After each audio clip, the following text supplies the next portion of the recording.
everyone, this is Randy with Carchaeology, and today's adventure is digging into the Hemi. So this 1971 Hemi Challenger is a part of the muscle car stash that we're dealing with right now. And what we're going to do today is dig in deep and see what it's really all about. Is it the original engine? Is it the original trans? Can we find a build sheet behind the seat? All of this will be today.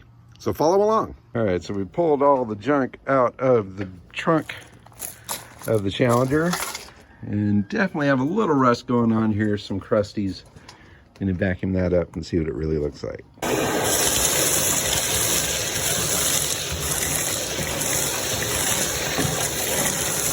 So trunk wise, a little perforation here,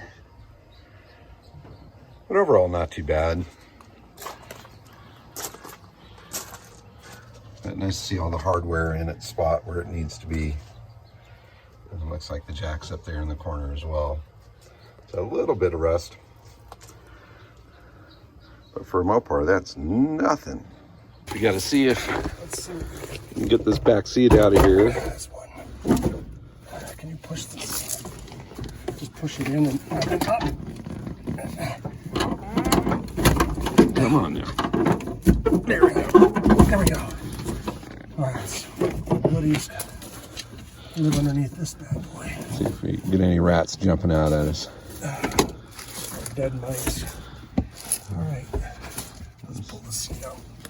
Definitely a fair bit of junk. Nothing there. All right.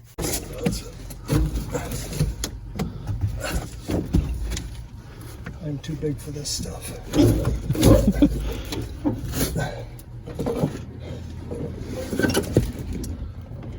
No build sheet.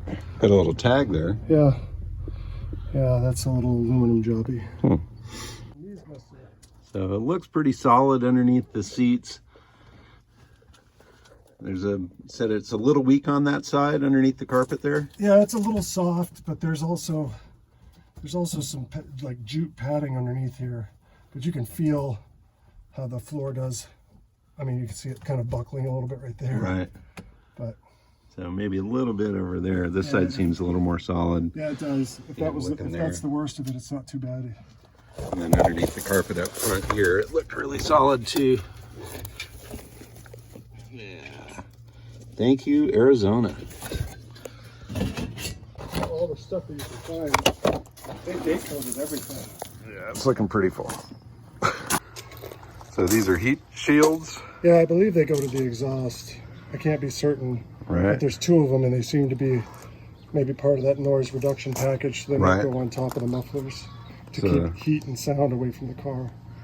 And some interior deadening on it. Got the dash pieces, which is good. It looks like speaker parts.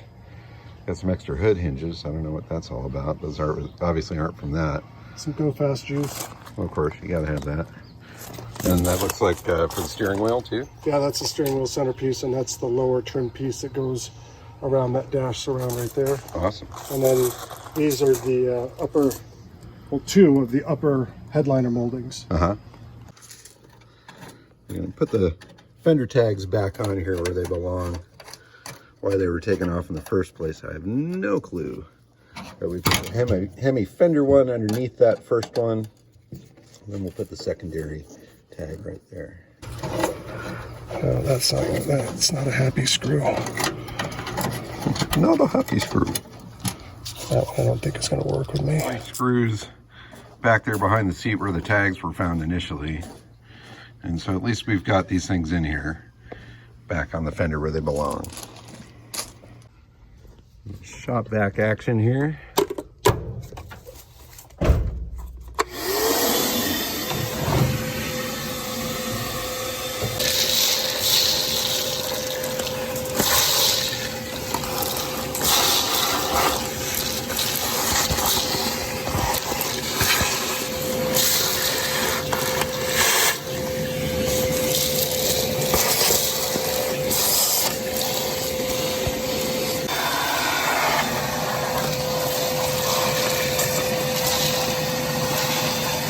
Tags indicate what carb it is. So this one's a 49 69S, and there's a date code on the foot of these. Right. This is a 4971S, so this would be a matched pair.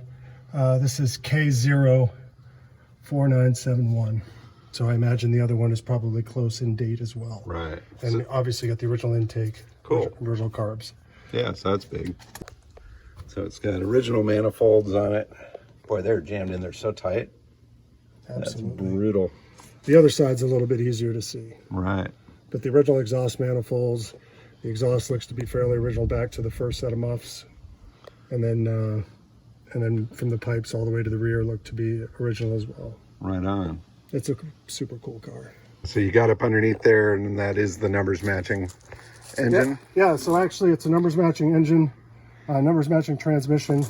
You've got the last 6 of the VIN on the cowl here, or on the radiator support, as well as on the cowl, that all match the fender tag, the dash VIN, as well as the door mylar. So this car has never been hit or reconstructed in any way. Excellent. So it's definitely real deal stuff. So now rear end, we'll check and make sure that that's the right rear end in it. Cool. Here you can see the inspection marks on the Dana 60. And it indicates that it's a sure grip because it's got the use sure dip lube only. I'm looking around, oh, and there's our ratio tag right there. There you go. And then we found all 4 correct wheels for it too in the pile of stuff. So those all have the right date code. So you can see what looks like the M1 here. That would be October 15th, and the Pentastar, and all the wheels are actually matched to the day. Yeah, right on. So we got original wheels for it too. And a set of cool Mickey Thompson ETs. Heck yeah. Wings. I don't know if I'd run those tires more than about 5 feet. But No. yeah. Yeah, like So when you've got old cooked paint like that, I don't know, the nose trick, I don't know who told me that, but you rub a little oil off your nose and give it a little rub, and that'll usually give you a little peek into what you can achieve with a little bit of polish. It's a cheesy old school trick, but it works. Got just a little McGuire's number 7. I got it. And I'm gonna hit this spot just so you can see what might be underneath here. So per the tag, it's FE5. Right. It's not Hemi Orange. Which I've had a lot of people think it was Hemi Orange, but obviously we're getting some red down underneath there. And you can use a buffer, of course, on here. But if you spend a little time trying to moisturize the paint before you do a polish, you can actually get much better shine. But I mean, look at that spot. And you can see a reflection in there. Where's my hand? Hi. So there's life in this paint, believe it or not. So we have gone through the Hemi Challenger from front to back, and we have established that it is everything that we dreamed it to be. So it's numbers matching from bumper to bumper. It's got the original engine in it, original trans, original rear end, the manifold, the carbs, they're correct. There's only a couple little things that we've seen in there that are not correct for the car.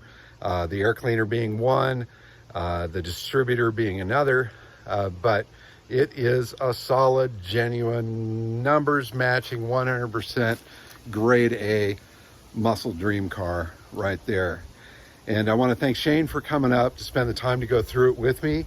That man is so in love with this car, and I can see why. And hopefully he'll end up being the guy with it. We'll see what happens when it comes down to negotiations. We've got some questions as far as when the car last ran, whether there's any service records and that sort of thing. So I'm going to do a little bit more research there with that. But she's the real deal, front to back. And that spot there, you can see where I polished a little spot. I was trying not to do that, but Shane was interested. You know, would this paint come back to life? And I had to show him absolutely it would. So it's really tempting to crank the buffer out on this bad boy and see what we get. But I'll hold back. You know, we can let the next owner be the one to unwrap that present. But totally awesome. Thanks very much for watching this video. I hope you enjoyed the process of going through this car, seeing the good, seeing the bad. Please subscribe and keep on digging them up and driving them. Bye-bye.